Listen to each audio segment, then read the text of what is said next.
Now Joseph had been taken down to Egypt. Potiphar, an Egyptian who was one of Pharaoh's officials, the captain of the guard, bought him from the Ishmaelites who had taken him there. When his master saw that the Lord was with him... Let us talk about Ezra and Nehemiah. Now these are two separate books in the Old Testament, but I'm going to address them as one, because they originally were one. Back in the ancient world, the Hebrew scriptures had just the book of Ezra, and it was the entirety of what we now have as Ezra and Nehemiah. It was one book. Then, in around the 2nd century BC, they translated the Bible, or the scriptures, into Greek. And we get two different versions of Ezra translated into Greek. In one version, it's what we have in the Old Testament. What we have is Ezra and Nehemiah. But the other version takes out Nehemiah. Now, the events are still there, but they're all attributed to Ezra and not Nehemiah. And very different there. And so we get this in the Greek Septuagint. We have Esdras A and Esdras B. As we move on in our translations, the Latin restores the original Ezra, divides it into two books. So we have 1st Ezra and 2nd Ezra. And it's not until the 1500s that we get the name of the book of Nehemiah. We get the first time it is called the book of Nehemiah. Very interesting development over time. Now, the first King James was done in 1611, and so they keep this tradition. From that time forward, we get the book of Ezra and the book of Nehemiah. The book of Esdras is still found in the Apocrypha, and it is that the Esdras A, which is the modified one that takes Nehemiah out of the story, that is in the Apocrypha. So it wasn't removed from the scriptures. It was just put in a different status, you might say. But now, who are these two men, and what are these books? Now, the theory is, and I have no reason to doubt this, that 1st and 2nd Chronicles and then Ezra and Nehemiah, taken together, form a single unified history of the Jewish people. Just like 1st and 2nd Samuel and 1st and 2nd Kings, taken together, form a unified history. This history of Chronicles, Ezra, and Nehemiah is more expansive, covers a lot more time, but it's just another history. Now, was it all written by the same person? Was it a collection of writings? We don't really know. Most people attribute at least 1st and 2nd Chronicles and the book of Ezra to Ezra himself, with Nehemiah being a later editor and adding in a few additions of his own. Now, Chronicles ends, as we've just read, with the first return under the King Cyrus. Now, this is about 50 years after the destruction of Jerusalem and the temple. Ezra does not actually come into the narrative until about 100 years later, because he comes in the reign of Artaxerxes. Now, it doesn't say which Artaxerxes this is. There is Artaxerxes the first and Artaxerxes the second. There's also an Artaxerxes the third.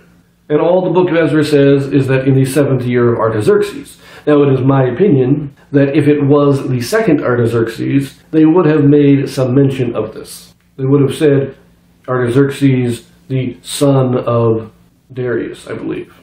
And if it was they would have made that distinction.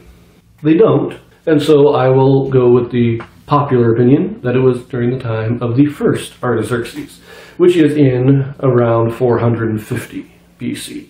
Now, the first return was under Cyrus in the year 538. We are now 450, 406, something like that, about 90 years later. That's when Ezra himself comes on the scene. Ezra is a priest and scribe.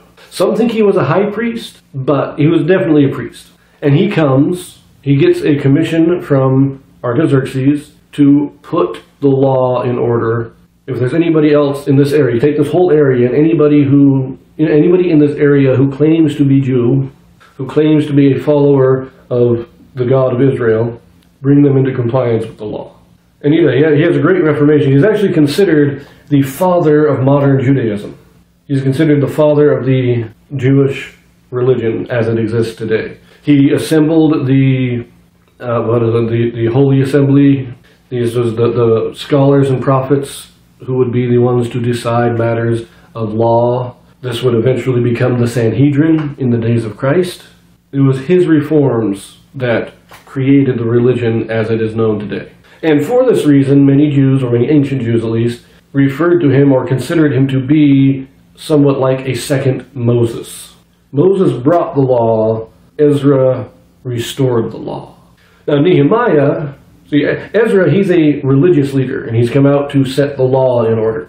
Nehemiah, he is contemporary, but a little later. So Ezra goes out first, and then a little bit later, Nehemiah comes out. Nehemiah is the cupbearer to the king. Same king, King Artaxerxes. Now, the cupbearer was a very high position of influence within the court, because the cupbearer, he's not just the guy that pours your drink. He is the one that you have to trust not to poison you. And he actually is the one entrusted with testing the drinks and making sure that they're not poisoned. And he is a close confidant of the king. And so Nehemiah has this high position in the Persian court. But when news comes that Jerusalem is undefended, he is sent out as governor. See, Ezra was just sent out as a religious leader. He was sent to do a religious reform. Nehemiah is sent out as a political leader to rebuild the city and establish it and protect it against its enemies. He actually serves 2 terms as governor. He goes out once, returns to Persia, and then like 10 years later he goes out and serves a 2nd term as governor. Now, Nehemiah, we know very little about him, other than what's written in the book of Nehemiah. We don't really have much historical record about him, but there is one guy that mentions Nehemiah and doesn't mention Ezra. Very odd there. But everybody else talks about Ezra, and remember, Nehemiah is taken out of some of the translations of the book in the first place. So Ezra we have a little bit more information about, but not a whole lot. And again, it's basically mainly just what we have in the book of Ezra. There is the tradition that he died in Jerusalem. This is Josephus, the great Jewish historian of the 1st century AD. He writes that Ezra died in Jerusalem and was given a grand funeral. Now there is also the tradition that Ezra is the author of the book of Malachi, the prophet Malachi. It is said that that name is a pen name of Ezra, because Malachi just means the messenger. So some have believed that Malachi and Ezra are the same person. I don't think so. It's an interesting thought. So that's all we really know about Ezra and Nehemiah. There's a lot of theories in there.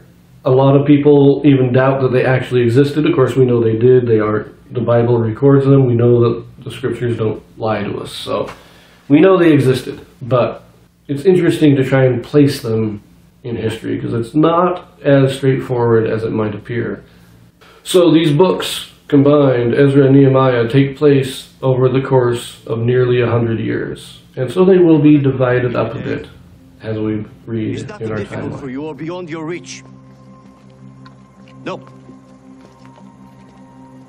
The word is very near you. It is in your mouth and in your heart, so you may obey it.